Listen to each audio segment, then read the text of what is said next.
नमस्कार। मैं तारिक महमूद आज हाज़िर हूँ मॉडर्न पॉलिटिकल साइंस पार्ट 2 लेकर। इसके पहले पार्ट 1 आपको भेजा है, विश्वास है पसंद आया होगा। मॉडर्न पॉलिटिकल साइंस के संदर्भ में ये प्रश्न उठता है कि आखिर नया राजनीति विज्ञान क्या है और व्यवहारवाद का विकास क्यों हुआ। दरअसल सेकेंड वर्ल्ड वॉर के बाद राजनीति विज्ञान यानी परंपरागत राजनीति विज्ञान के प्रति असंतोष और अविश्वास का वातावरण था और विभिन्न वैज्ञानिकों के साथ समाजशास्त्रियों को काम करना पड़ा।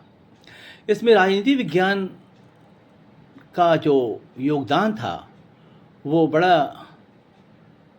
ही संकुचित था। उसका जो दायरा था वो उसको बहुत विकसित नहीं माना जा रहा था। परंपरागत राजनीति विज्ञान का ज्ञान अधूरा था, यथार्थ से बहुत दूर, सच्चाई से करीब नहीं था। राजनीति विज्ञान का प्रभाव यानी ऐसे कह लो, राजनीति विज्ञान का जिन विज्ञानों का प्रभाव पड़ा राजनीति विज्ञान पर, उनमें हम मानते हैं उसमें जीव विज्ञान, वंश शास्त्र, मनोविज्ञान, समाजशास्त्र, इन सब शास्त्रों का उल्लेख किया जा सकता है।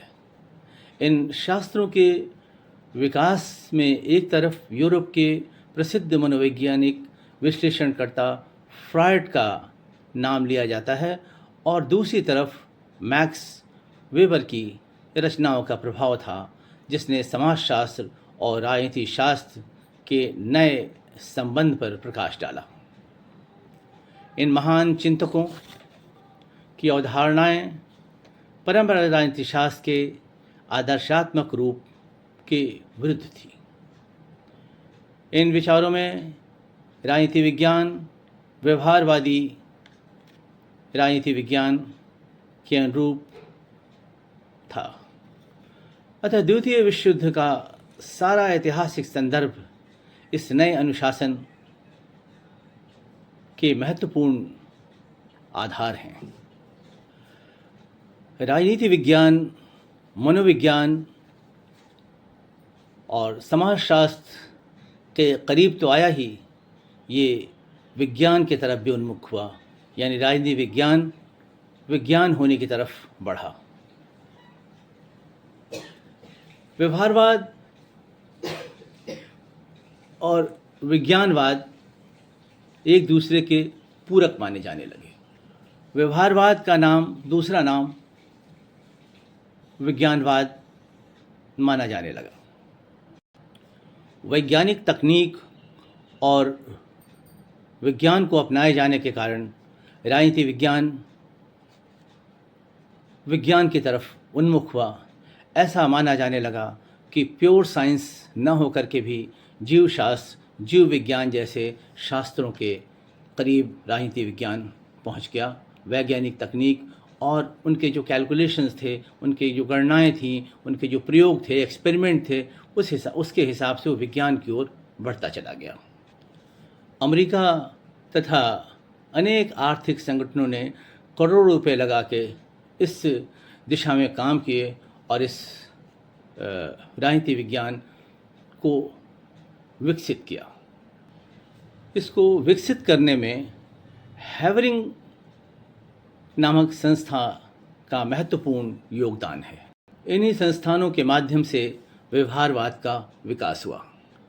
1950 वाले दशक के बाद आधुनिक राजनीति शास्त्र अमेरिका में ख़ास तौर से और इंग्लैंड तथा यूरोप के देशों में बहुत बड़े पैमाने पर छा गया। इसके लेखकों में David Easton, Harold D Lasswell, Gabriel Almond, Sidney Verba, Joseph Palombara, Herbert Weiner, Powell, Deutsch, David Apter, Robert Dahl, Edward Shils आदि नाम प्रमुख रूप से लिया जा सकता है।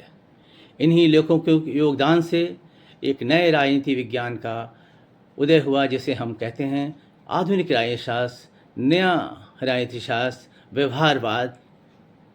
और इस प्रकार ये आमतौर पर इसे मॉडर्न पॉलिटिकल साइंस हम कहते हैं। आपको ये पाठ कैसा लगा ज़रूर बताएं। लाइक, शेयर और कमेंट करना ना भूलें। अगर आपने हमारे इस चैनल को सब्सक्राइब नहीं किया है तो प्लीज़ सब्सक्राइब कर दें। आपका बहुत बहुत धन्यवाद। हम आपके विचारों का इंतज़ार करेंगे। Thank you.